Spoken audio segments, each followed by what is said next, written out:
composition of vectors means addition of two or more vectors to get a single vector which is called as resultant.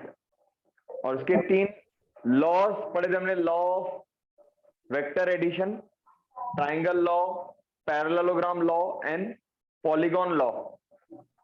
Then analytically हमने law of parallelogram of vector से r और tan alpha का formula derive किया था to find the magnitude and direction of the resultant vector.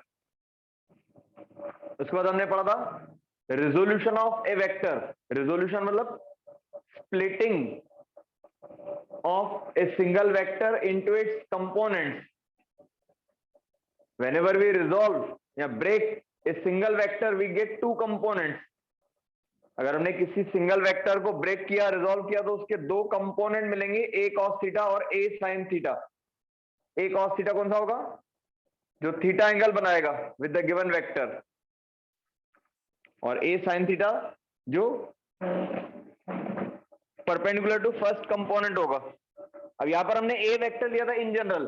Suppose आपको ऐसे दिया है किसी फिगर में, ये वेट mg दिया हुआ है, पेंडुलम का एक डेरिवेशन पढ़ते हम. ये वेट mg वर्टिकली डाउनवर्ड्स है. अब इसको रिजॉल्व करना है अगर, तो ऐसे 2 कंपोनेंट मिलेंगे, एक ये कंपोनेंट मिलता है, एक ये कंपोनेंट मिलता है, और ये एंगल थीटा हम लेते हैं, तो ये कौन सा कंपोनेंट आएगा? अब ये कंपोनेंट जो थीटा एंगल बना रहा है विद वेक्टर mg, तो उसका नाम होगा mg cos थीटा, और इसका नाम होगा mg sin थीटा. तो जो भी वेक्टर हम रिजॉल्व करेंगे उसके 2 कंपोनेंट होंगे, mg cos थीटा और mg sin थीटा. या जो भी वेक्टर होगा a cos theta and a sin theta. समझो आपको दिया हुआ है velocity of particle in this direction, ये डायरेक्शन में वेलोसिटी दिया है पार्टिकल का. अब इसको रिजॉल्व करना है तो 2 कंपोनेंट ऐसे ड्रॉ कर सकते हैं हम. अगर ये एंगल थीटा लिया तो ये वाला कंपोनेंट होगा v cos थीटा, जो कंपोनेंट थीटा एंगल बनाएगा with the given vector, that is called as cos component, and another component is called as sin component. यहां तक पढ़ा था हमने कल. Now let us solve some numericals based on this. r का जो formula पढ़ा था हमने, r इक्वल टू क्या होता है? Under root p square plus q square plus 2pq cos theta. तो मैग्नीट्यूड ऑफ रिजल्टेंट वेक्टर और रिजोल्यूशन ऑफ वेक्टर और यूनिट वेक्टर के 2-3 जो कंसेप्ट हमने पढ़े अभी तक, इसके न्यूमेरिकल सॉल्व करेंगे. तो पहले कुछ फॉर्मूले लिखो, ये हमने ऑलरेडी जो पढ़े हमने.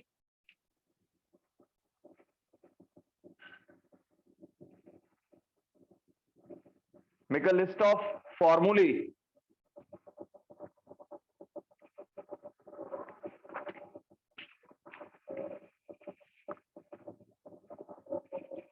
पहला फॉर्मूला लिखो,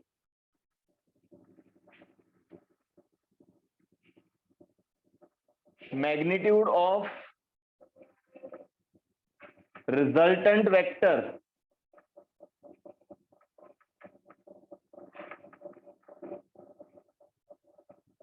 of vector p and vector q. Suppose हमें 2 वेक्टर दिए हुए, vector p and vector q, और इन दोनों का रिजल्टेंट वेक्टर r का मैग्नीट्यूड बताना है हमें. तो क्या है formula? r equal to under root p square plus q square plus 2pq cos theta.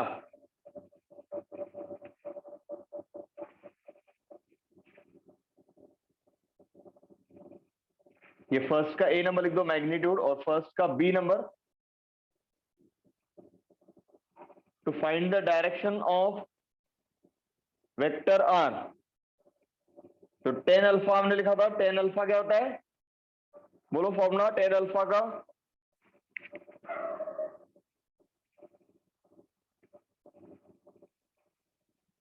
Yes, tan alpha का फॉर्मूला क्या पढ़ा था?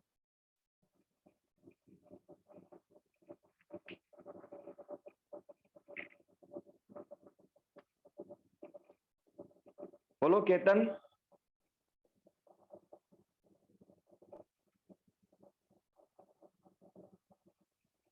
q sin theta upon P plus Q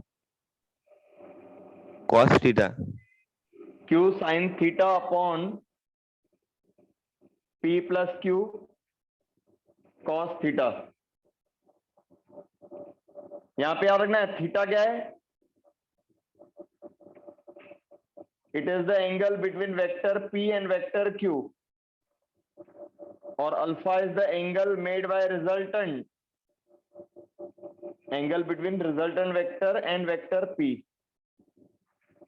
P vector आपको दिया रहेगा, तो P वेक्टर से अल्फा एंगल पर रिजल्टेंट वेक्टर का डायरेक्शन होगा, तो alpha is the angle between resultant vector and vector P, और theta is the angle between vector P and vector Q।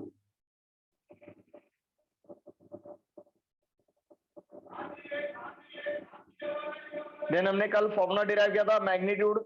अगर आपको कोई वेक्टर अगर कंपोनेंट्स के फॉर्म में दिया है, जैसे ए वेक्टर दिया है आपको आई कैप इंटू ए एक्स प्लस जे कैप इंटू ए वाई। ए एक्स मतलब मैग्नीट्यूड ऑफ एक्स कंपोनेंट, और डायरेक्शन है आई कैप मतलब अलोंग एक्स एक्सिस, और ये दूसरा कंपोनेंट है वाई अलोंग वाई एक्सिस। और समटाइम तीन कंपोनेंट दिए रहते हैं, आई ए एक्स प्लस जे ए वाई प्लस के ए जेड। अगर दो कंपोनेंट दिए इसका मतलब vector is given in the same plane. हमने दो वाला एग्जांपल लिया था 2 डायमेंशनल का। अगर वेक्टर एक ही प्लेन में है, बोर्ड के प्लेन में या नोटबुक के प्लेन में, तो दो कंपोनेंट होंगे एक्स और वाई, या एक्स और जेड या वाई और जेड। लेकिन अगर कोई वेक्टर स्पेस में दिया हुआ है, if the vector is given in space, तो उसको तीन कंपोनेंट में रिजॉल्व कर सकते हैं हम, A X A Y A Z. अब इसका मैग्नीट्यूड कैसे निकालते हैं हम? Magnitude of vector A equal to आएगा under root A X square plus A Y square plus A Z square. हमने दो कंपोनेंट वाला फॉर्मूला पढ़ा था, इसको जनरलाइज कर रहे हैं हम तीन के लिए। डेरिवेशन में हमने दो कंपोनेंट लिए थे, ए एक्स और ए वाई, तो magnitude of vector A equal to क्या आएगा under root A X square plus A Y square. लेकिन अगर तीन कंपोनेंट है तो थर्ड कंपोनेंट जो है ए जेड, उसका भी स्क्वायर करके ऐड कर देना है। तीसरा फॉर्मूला लिखना है आपको, अगर हमें यूनिट वेक्टर निकालना है, यूनिट वेक्टर सपोज दिया हुआ है ए कैप,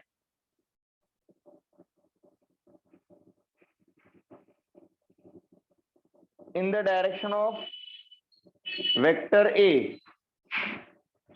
सपोज किसी वेक्टर ए के डायरेक्शन में हमें यूनिट वेक्टर निकालना है A cap, small A cap, तो उसका फॉर्मूला लिखा था divide the given vector by its magnitude.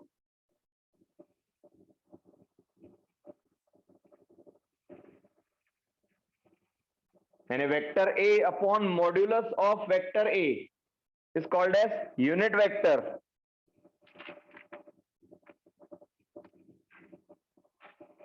To find the unit vector in the direction of any vector, formula क्या आएगा? Given vector upon its modulus, modulus मतलब magnitude, किसी भी vector को उसके मैग्नीट्यूड से डिवाइड कर दो तो आपको यूनिट वेक्टर मिल जाएगा।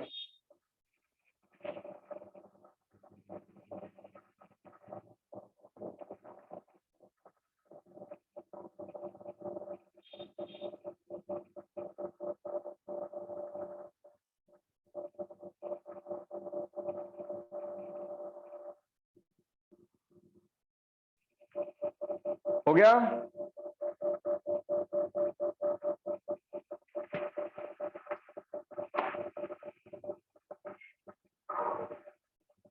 सर सेकंड पॉइंट में डायरेक्शन कैसे निकालेंगे? किसमें? सेकंड पॉइंट ये वाला ना, अल्फा निकालना है ना, टेन अल्फा, उस दिन बताया था आपको। सर उसके नीचे का पॉइंट ये सेकंड, वाला? सेकंड हाँ यही सर। हाँ, इसका डायरेक्शन भी बताया था ना, टेन थीटा लिखा था हमने इस पे angle. tan theta equal to ay upon ax। 3 term दिए हो तो सर। हाँ 3 टर्म होंगे तो फिर डायरेक्शन आप नहीं निकाल सकते उसमें। फिर 3 वाले केस में मैग्नीट्यूड निकालेंगे हम, और फिर डायरेक्शन निकालने के लिए थोड़ा कॉम्प्लिकेटेड मेथड आएगा। हम 3 वाला यूज नहीं करते, हम जनरली 2 वाला यूज करते हैं हम। बट आपको फॉर्मूला में जनरल फॉर्म में तीनों लिखने हैं। 2 ही दिए रहते हैं कंपोनेंट, x और y दिया रहेगा, या y और z, या x और z। और अगर 3 वाला केस रहा तो केवल मैग्नीट्यूड पूछा रहेगा, डायरेक्शन नहीं पूछा रहेगा। ठीक है। Okay sir.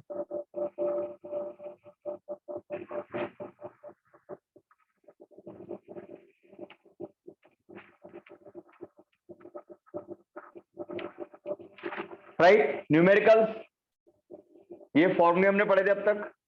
चलिए देखो इसके कुछ न्यूमेरिकल्स।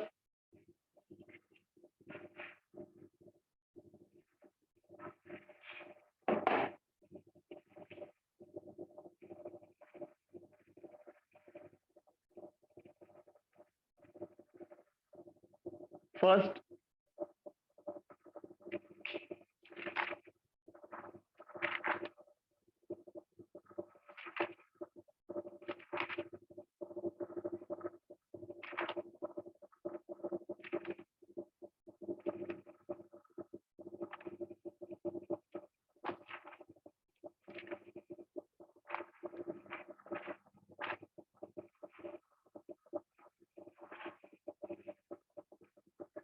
राइट,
देखो two forces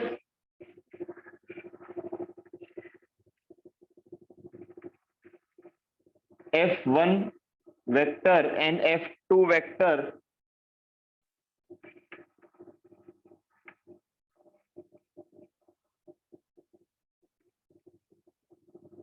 having magnitudes 5 Newton each are inclined to each other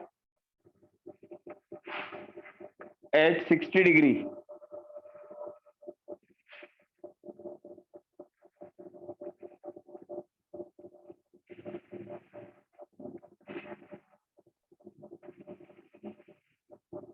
Find the resultant force acting on the body.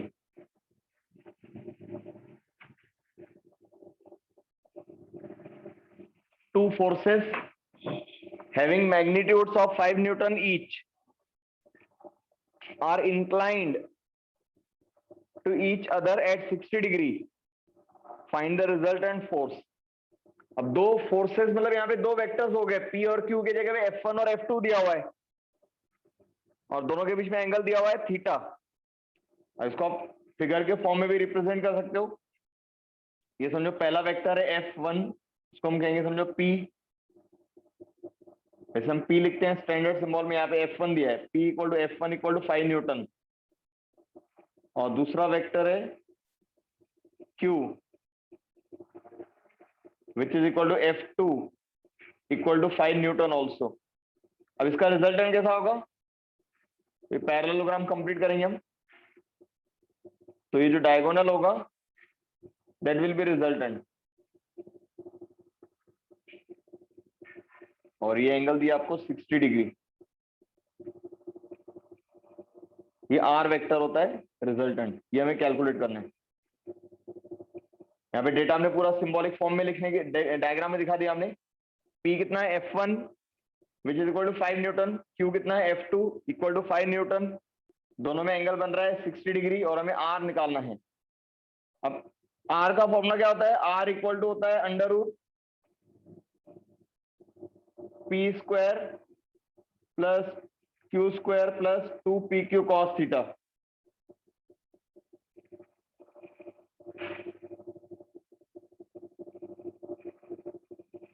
ये हमने स्टैंडर्ड फॉर्म में पढ़ा फॉर्मूला। अब हमें रिजल्टेंट फोर्स निकालना है, resultant force acting on the body. तो P की जगह पे आप F1 लिख दो, Q की जगह पे F2, तो ये फॉर्मूला ऐसे बन जाएगा आपका, resultant force F equal to आएगा under root F1 square plus F2 square plus 2F1 F2 cos theta.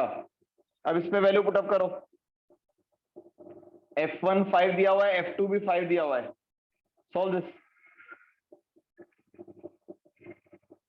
तो 5 का स्क्वायर प्लस 5 का square plus 2 into 5 into 5 into cos 60 degree. Solve करो, कॉस 60 कितना होता है,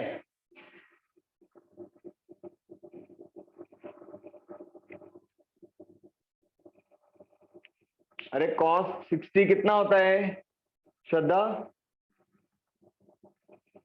1/2 1/2 अंडर रूट। सॉल्व करो ये,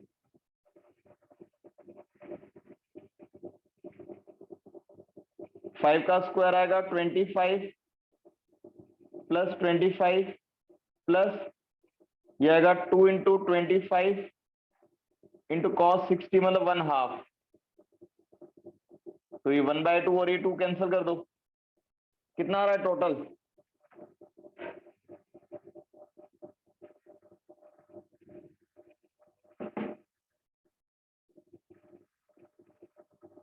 अरे कितना आ रहा है एफ का वैल्यू, 75 अंडर रूट 75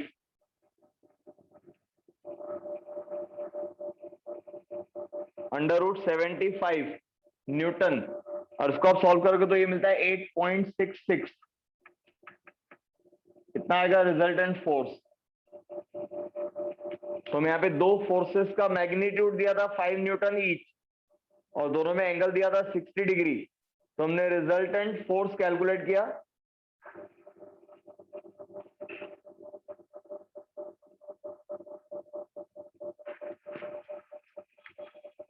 अब यहाँ पे केवल मैग्नीट्यूड पूछा है तो ये आंसर हो जाएगा आपका, डायरेक्शन नहीं पूछा है। अगर डायरेक्शन पूछा होगा तो tan अल्फा से अल्फा निकालेंगे हम, and alpha will be the angle between resultant force and F1। यहाँ पे P मतलब क्या है, F1 है। तो डायरेक्शन अगर पूछा होगा तो ये एंगल बताएंगे हम, alpha, angle between resultant force F and F1। देखो next second number,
right?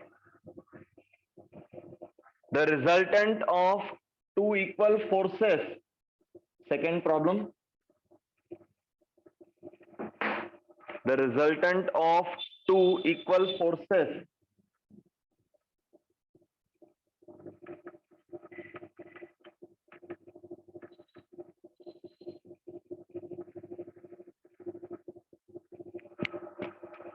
acting at right angles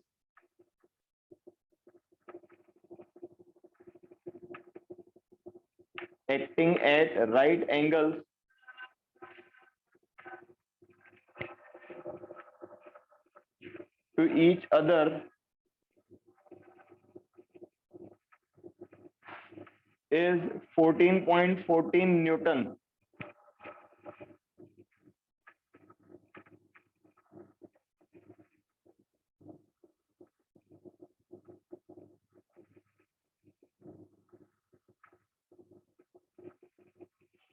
Find the magnitude of each force. ये प्रॉब्लम दिया हुआ है, सपोज नोट करो.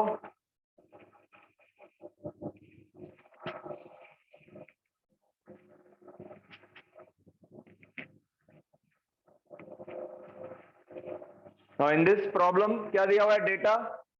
Suppose two forces which are equal and at right angles. Right angle मतलब कितना angle होगा?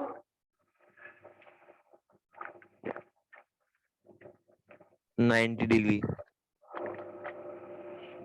90 degree.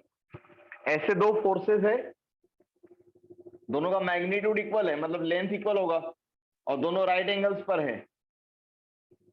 ये और ये दोनों इक्वल दिखाने.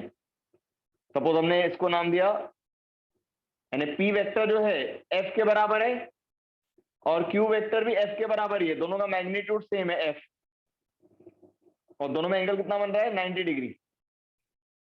और इन दोनों का रिजल्टेंट जो है ये 14.4 दिया हुआ है, 14.14. ये रिजल्टेंट आपको दिया हुआ है 14.14 रिजल्टेंट इन आर, और हमें एफ का वैल्यू निकालना है.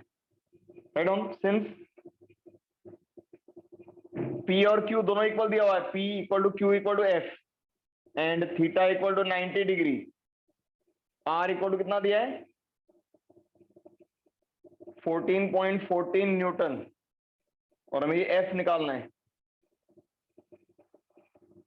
टू फोर्सेस आर इक्वल, और हमें किसी एक फोर्स का मैग्नीट्यूड बताना है. Find the magnitude of each force. तो P and Q are equal, जिसका वैल्यू हमें पूछा है. रिजल्टेंट फोर्स है 14.14 newton. Angle between them is 90 degree.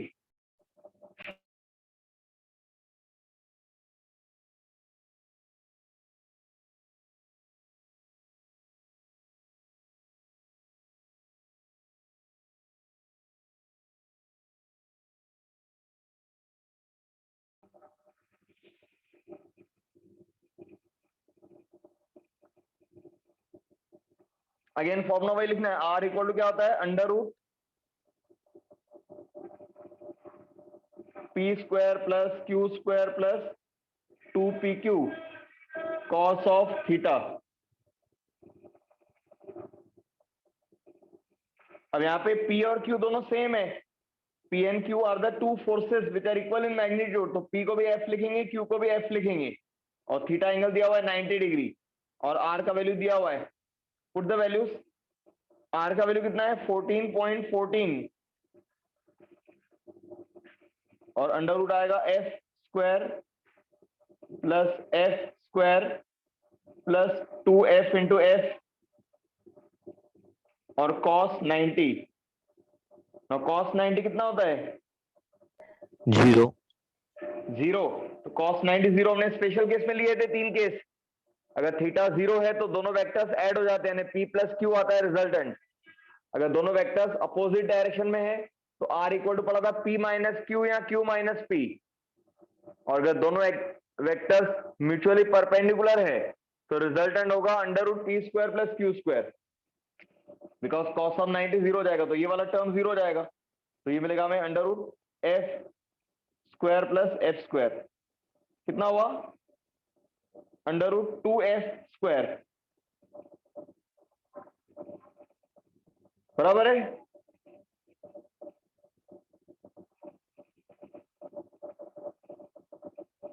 इसका स्क्वायर रूट कितना आएगा, √2 ऐसे लिखो, √2f 14.14 इक्वल आएगा √2 इंटू एफ। अब √2 का वैल्यू कितना होता है, बोलो √2 का वैल्यू कितना होता है।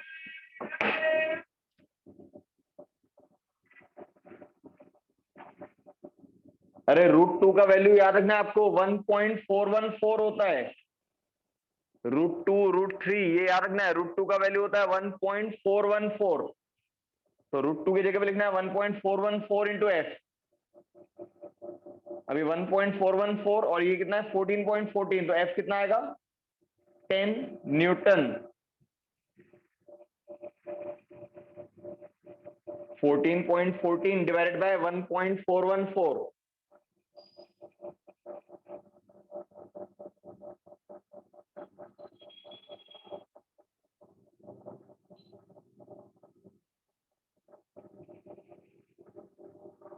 समझ में आया प्रॉब्लम।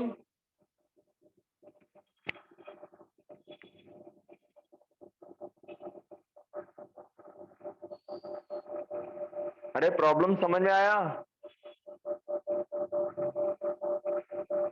Yes sir. यहाँ पे दो फोर्सेस इक्वल दिए थे, मतलब पी और क्यू दोनों को हमने इक्वल लिया और दोनों का मैग्नीट्यूड है एफ, जो हमें फाइंड आउट करना है। थीटा 90 दिया हुआ है, तो फॉर्मूला वही रहेगा, √p² + q² + 2pq cos theta. Sir second last step में हमने f² अंडर रूट कैंसिल हो जाएगा ना। क्या कैंसिल होगा, क्या कैंसिल होगा,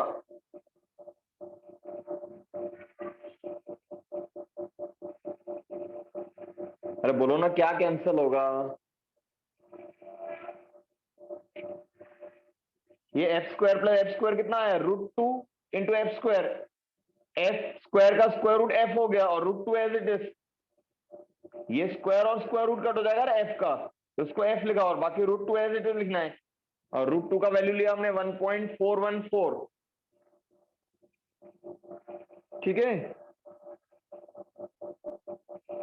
ये स्क्वायर और स्क्वायर रूट केवल f का है, 2 का थोड़ा ही है, पूरे ब्रैकेट का थोड़ा ही है।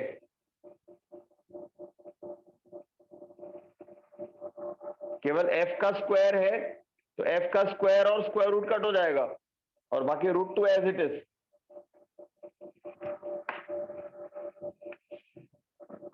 देखो नेक्स्ट आपका प्रॉब्लम,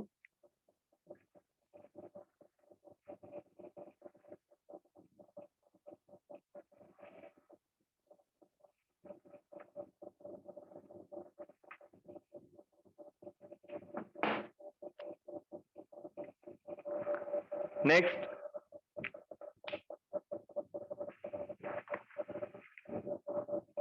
आपके टेक्स्ट बुक का है problem, answer the following question. Second exercise जो है उसका फर्स्ट, टेक्स्ट बुक का फर्स्ट नंबर है ये आपका, पेज नंबर 29 पर। Show that vector a equal to i minus i cap minus j cap upon √2 is a unit vector.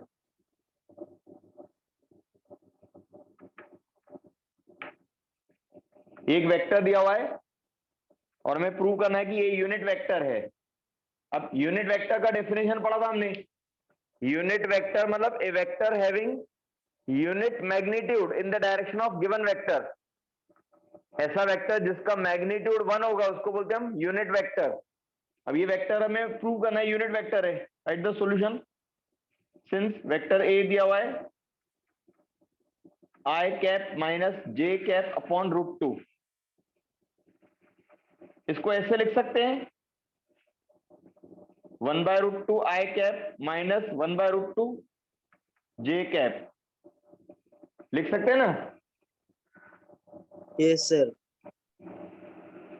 अब देखो इसको कंपेयर करो, हमने जनरल फॉर्म में लिखा था वेक्टर ए इक्वल टू क्या दिया था आपको, ax into I cap minus ay into J cap. तो मैग्नीट्यूड कैसे निकालते हैं हम, under root ax square plus ay square. तो यहाँ पे ये ax का वैल्यू ये है और bx का वैल्यू ये है, सॉरी ये ax का और ये ay का, राइट ऑन। सिंस ये फॉर्मूला आपका magnitude of vector equal to होता है under root ax square plus ay square, ये फॉर्मूला आपका। तो यहां पर मैग्नीट्यूड ऑफ ए वेक्टर कितना आएगा, अंडर रूट ax का वैल्यू है 1/√2 प्लस ay स्क्वायर यानी 1/√2 अगेन। 1/√2 का स्क्वायर कितना आएगा, 1/√2 का स्क्वायर आएगा 1/2, अगेन 1/√2 का स्क्वायर 1/2, तो ये आएगा आपका 1 का स्क्वायर रूट यानी 1। और ए वेक्टर का मैग्नीट्यूड कितना मिला, 1। Therefore we can say that vector A is a unit vector. ये प्रूव हो गया।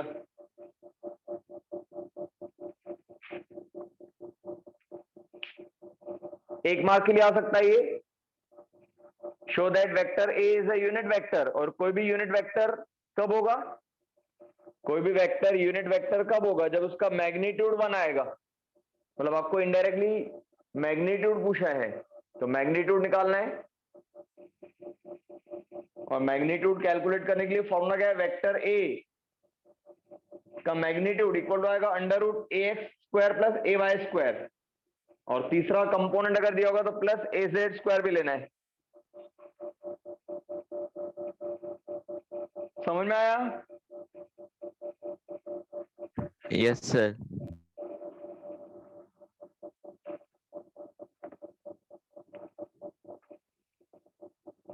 तो वेक्टर ए का मैग्नीट्यूड 1 मिला, इसलिए ये यूनिट वेक्टर होगा। देखो नेक्स्ट आपका टेक्स्ट बुक का ही है, आपके सेकंड एक्सरसाइज का second number and 2.2 page number 29 पर ही है। If v1, if vector v1 equal to 3i cap plus 4j cap plus k cap and vector v2 is equal to दिया हुआ है i minus j minus k,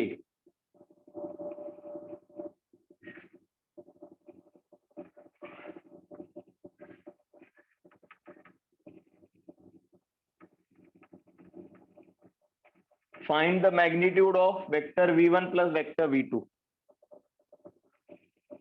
ये question दिया आपको, vector v1, suppose v1 मतलब velocity है, तो v1 vector दिया हुआ है और v2 वेक्टर दिया हुआ है, और हमें दोनों का रिजल्टेंट निकालना है, उसका मैग्नीट्यूड बताना है, v1 प्लस v2 वेक्टर का मैग्नीट्यूड। तो पहले तो v1 प्लस v2 निकालो, एडम सॉल्यूशन। फिर से गिवन डेटा लिखना है, v1 कितना दिया हुआ है, since vector v1 equal to दिया हुआ है 3i cap plus 4j cap plus k cap, और वेक्टर v2 इक्वल टू है i minus j minus k। अब v1 प्लस v2 वेक्टर कितना आएगा, ऐड करो, तो i में i ऐड हो जाएगा, j में j ऐड हो जाएगा, k में k ऐड हो जाएगा, तो 3i प्लस i, तो ये हो जाएगा 4i plus 4j minus j यानी 3j, और प्लस k माइनस k, तो 0k हो जाएगा, नहीं लिखना है वो। तो इन दोनों का टोटल देखो कितना आ रहा है, 3i प्लस i मतलब 4i plus 4j minus j यानी 3j, और plus k minus k cancel हो गया। अब इसका मैग्नीट्यूड पूछा है, अब फॉर्मूला क्या है वो लिखो आप, यूजिंग फॉर्मूला, फॉर्मूला हमेशा मेंशन करना है। तो ये वाला फॉर्मूला है, magnitude of vector A equal होता है under root ax square plus ay square plus az square. हमेशा 3 कंपोनेंट के फॉर्म में याद रखना है फॉर्मूला। अब यहाँ पे हमें v1 vector plus v2 vector, इसका मैग्नीट्यूड निकालना है। तो इसमें ये ax मतलब कितना होगा 4, तो 4 का स्क्वायर प्लस ay का वैल्यू है 3 का स्क्वायर प्लस az नहीं है तो 0 आएगा। ये फॉर्मूला आपका स्टैंडर्ड फॉर्म में वेक्टर ए का मैग्नीट्यूड इक्वल टू आएगा under root A X square plus A Y square plus A Z square, और यहां पर हमें vector v1 plus vector v2 निकालना है। तो उसका x कंपोनेंट है 4, y कंपोनेंट है 3, तो अंडर रूट क्या आएगा 4 square plus 3 square plus 0। Solve करो, ये कितना आ रहा है, ये आएगा 16 प्लस 9 5 25 का स्क्वायर रूट आएगा 5। तो magnitude of vector v1 plus v2 equal to आएगा 5। ये आपके टेक्स्ट बुक का ही प्रॉब्लम है।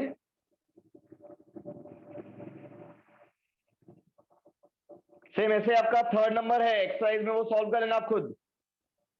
टेक्स्ट बुक में पेज नंबर 29 पर दिया हुआ है थर्ड नंबर, ये सॉल्व करना है। मैं यहाँ पे प्रॉब्लम लिखा रहा हूं, उस पर भी v1 v2 दिया है, लेकिन उस पर मैग्नीट्यूड और डायरेक्शन दोनों बताने हैं।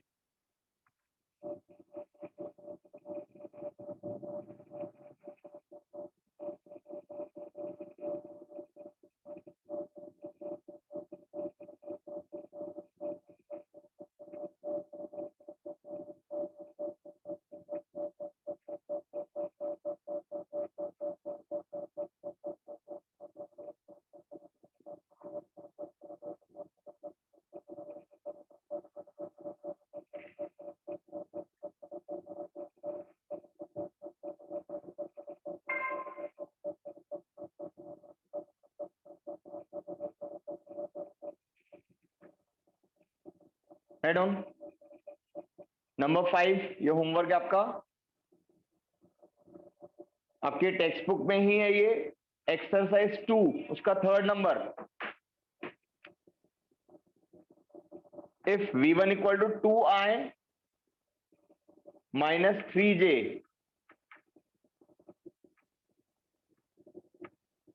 if vector v1 equal to 2i minus 3j and vector v2 equal to minus 6i plus 5j, find the magnitude and direction। अब यहां पे डायरेक्शन भी पूछा है, magnitude and direction of vector v1 plus vector v2। Answer लिख दो, answer आएगा 2√5, और इसमें आपको डायरेक्शन बताने के लिए टेन थीटा निकालना है। टेन थीटा आएगा माइनस हाफ, थीटा एंगल लेना है विद एक्स एक्सिस। डायरेक्शन बताने के लिए थीटा एंगल कंसीडर करेंगे हम, angle made by the resultant with the x axis. तो टेन थीटा का वैल्यू मिलेगा -1/2। इसके लिए जगह छोड़ दो आप उतनी, ठीक है। देखो नेक्स्ट,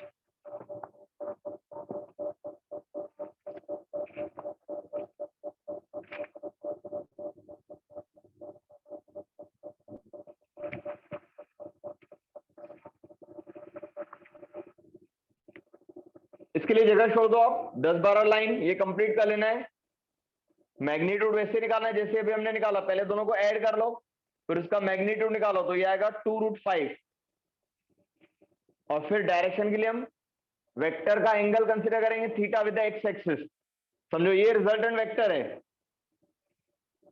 सपोज अगर ये रिजल्टेंट वेक्टर है आर, तो ये एंगल आपको निकालना है एक्स एक्सिस के साथ। तो angle made by resultant vector with x axis calculate करना है।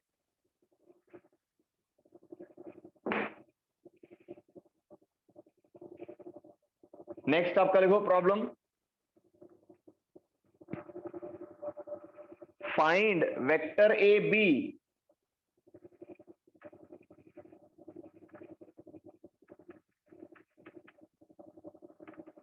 find vector AB and its magnitude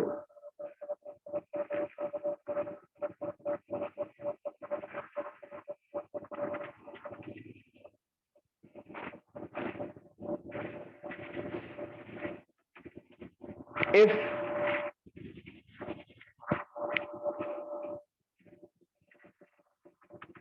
it has initial point A, bracket में उसके कोऑर्डिनेट्स ये 1, 2, -1 एंड फाइनल पॉइंट बी और उसके कोऑर्डिनेट्स है 3, 2, 2। Very important problem, concept based problem है ये। सपोज हमें एक वेक्टर है ए बी वेक्टर, उसका मैग्नीट्यूड बताना है और उसका इनिशियल पॉइंट है ए और पॉइंट ए के कोऑर्डिनेट्स है 1, 2, -1 और फाइनल पॉइंट है बी, उसके कोऑर्डिनेट्स है 3, 2, 2। अब इसको समझने के लिए पहले एक फिगर ड्रॉ करना है। ये एक फिगर ड्रॉ करो। हमने पोजीशन वेक्टर का कंसेप्ट पढ़ा था। सपोज पॉइंट ए यहां पर है, उसके कोऑर्डिनेट्स देखो क्या है, एक्स कोऑर्डिनेट है 1, वाई कोऑर्डिनेट 2 और जेड कोऑर्डिनेट -1। सपोज ये ए पॉइंट है, तो पहले आप कैलकुलेट करो position vector O A. First calculate the position vector O A. A point के कोऑर्डिनेट्स आपको दिए 1, 2, -1। तो वेक्टर ओ ए कितना आएगा? Vector O A is called as position vector of point A. तो हमने पढ़ा था position vector means a vector drawn from origin to the given point. अब इसके कोऑर्डिनेट्स दिए 1, 2, -1, तो इसको लिखेंगे 1i cap plus 2j cap -1 k cap.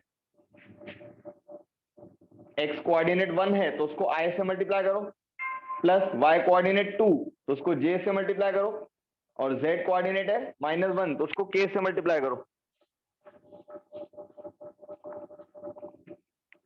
तो वेक्टर a के कोऑर्डिनेट्स दिए हुए उसमें से पोजीशन वेक्टर लिखो। सिमिलरली b के कोऑर्डिनेट्स दिए हुए, समझो b यहां पे दिया हुआ है और उसके कोऑर्डिनेट्स है 3, 2, 2। तो ये भी पोजीशन वेक्टर हम OB कैलकुलेट करेंगे हम।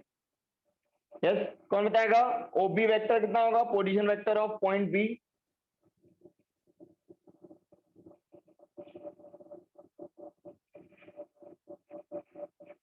जैसे हमने पॉइंट ए के कोऑर्डिनेट्स में से पोजीशन वेक्टर OA लिखा है, वैसे पॉइंट बी के कोऑर्डिनेट्स में से वेक्टर OB कितना आएगा? कौन बताएगा? 3i plus 2j plus 2k। Very good. 3i plus 2j plus 2k। X coordinate 3 है तो 3i लेना है, प्लस वाई कोऑर्डिनेट 2 यानी 2j और z कोऑर्डिनेट है 2k। अब फाइंड आउट क्या करना है हमें? a से b वेक्टर निकालना है।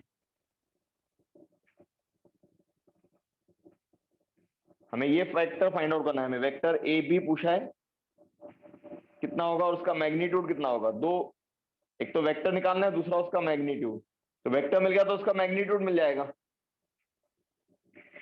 देखो क्वेश्चन थोड़ा अलग तरह से दिया है, ये फिगर ड्रॉ करके दिया तो थोड़ा इजी हो जाएगा। अब यहाँ पे law of triangle of vectors apply करो। By the law of triangle of vectors,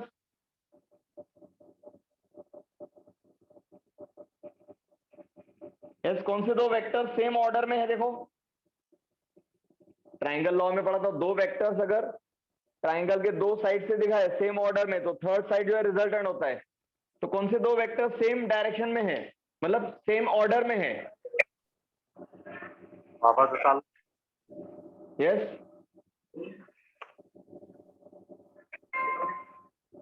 which two vectors are in the same order? OA and AB are in the same order। जहां पे पहला खत्म हो रहा है वहां से दूसरा स्टार्ट हो रहा है। तो आपको law of triangle of vectors apply करना है। तो ये आएगा vector OA plus vector AB equal to आएगा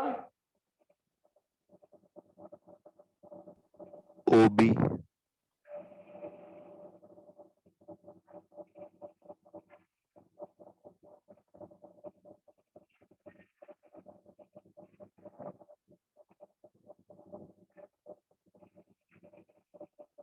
yes, vector OA plus vector AB equal to क्या आएगा, वेक्टर OB।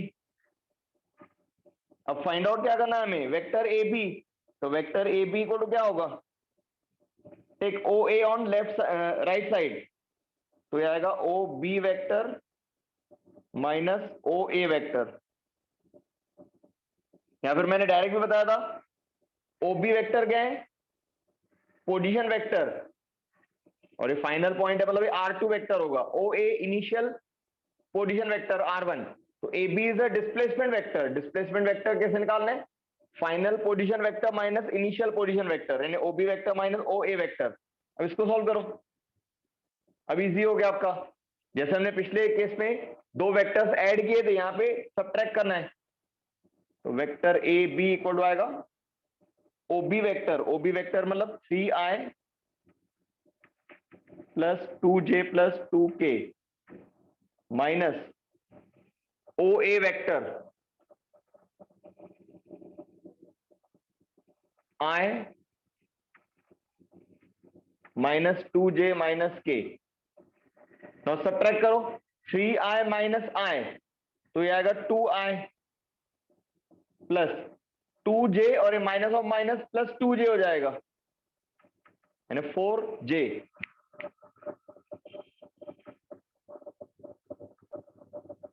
बराबर है,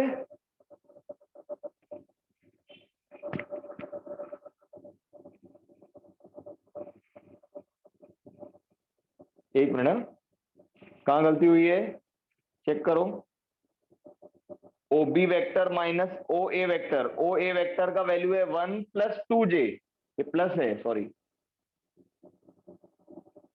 तो j कट हो जाएगा, 2j माइनस ऑफ 2j, तो 2j माइनस 2j कैंसिल हो जाएगा, और 2k minus of minus k यानी 3k हो जाएगा ये,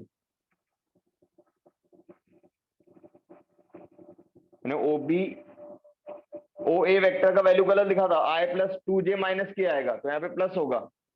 देखो 3i माइनस i कितना आया, 2i, और 2j माइनस 2j 0, और 2k minus k that is k,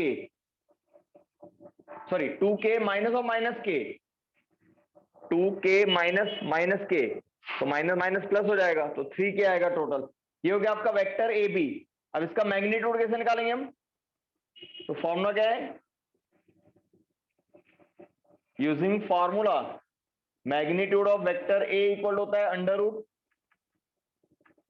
AX square plus AY square plus AZ square. Therefore इस केस में magnitude of vector AB equal to आएगा अंडर रूट, बोलो किसका square लेंगे, 2 स्क्वायर 2 का स्क्वायर प्लस 3 का square plus 0, AZ नहीं है तो 0 आ जाएगा, कितना हुआ 2 का स्क्वायर 4, 3 का स्क्वायर 9, 9 प्लस 4 13 यानी रूट 13, ये आंसर आएगा मैग्नीट्यूड ऑफ वेक्टर AB का।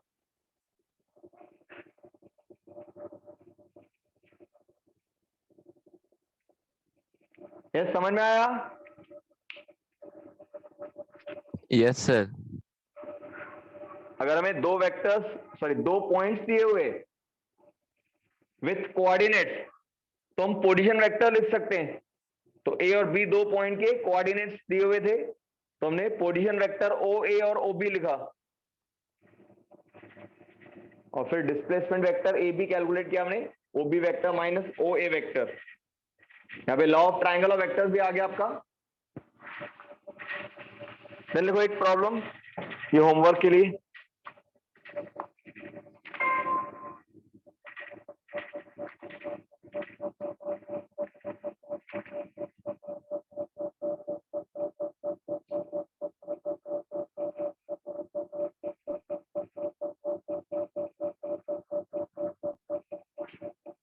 head on 2 points A and B next question लिखो आप, 2 पॉइंट्स ए एंड बी, कितना है नंबर, 6 की 7?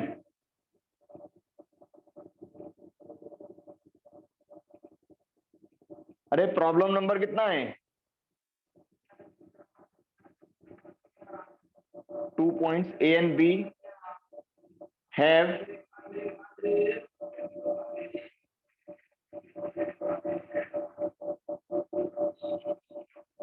coordinates 2, -1, 3, 2, -1, 3 and 4, 2, 5 respectively.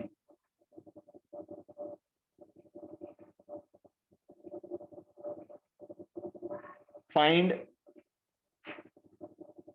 vector AB and its magnitude.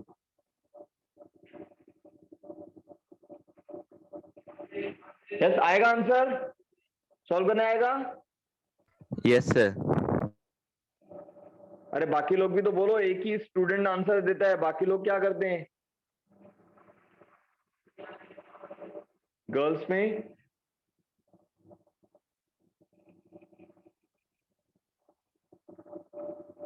Yes, एक वेक्टर का ए पॉइंट का कोऑर्डिनेट दिया है 2, -1, 3, तो पोजीशन वेक्टर क्या आएगा पॉइंट ए का?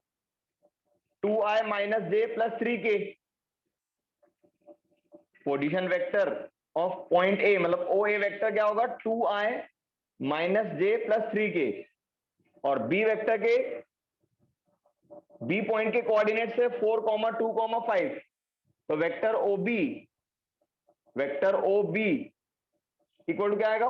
4i + 2j + 5k। फिर ए बी वेक्टर निकालना है सेम मेथड से, आंसर लिख दो।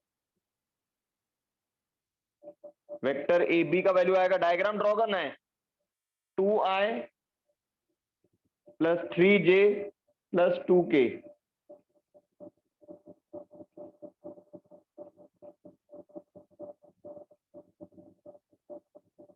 और मैग्नीट्यूड आएगा इसका √17।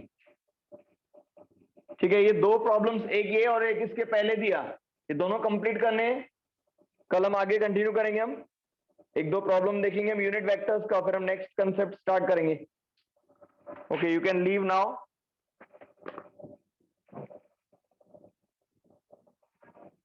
सर हाँ हम √13 को 3.606 भी लिख सकते हैं ना? हाँ लिख सकते हैं ना, वैसे ही लिखना चाहिए, स्टैंडर्ड वे तो वही है, √13 आपको सॉल्व करके लिखना है, बट यहाँ पे हमने √13 पर छोड़ दिया। √13 कितना आएगा? 3 और 4 के बीच में आएगा, जो भी आंसर आ रहा है 3 पॉइंट समथिंग वो लिख देना है। यहाँ पे √17 कितना आएगा? 4 के आसपास आएगा। 16 का स्क्वायर रूट होता है 4, तो 4 से थोड़ा ज्यादा आएगा, 4.1 के नियर। ठीक है,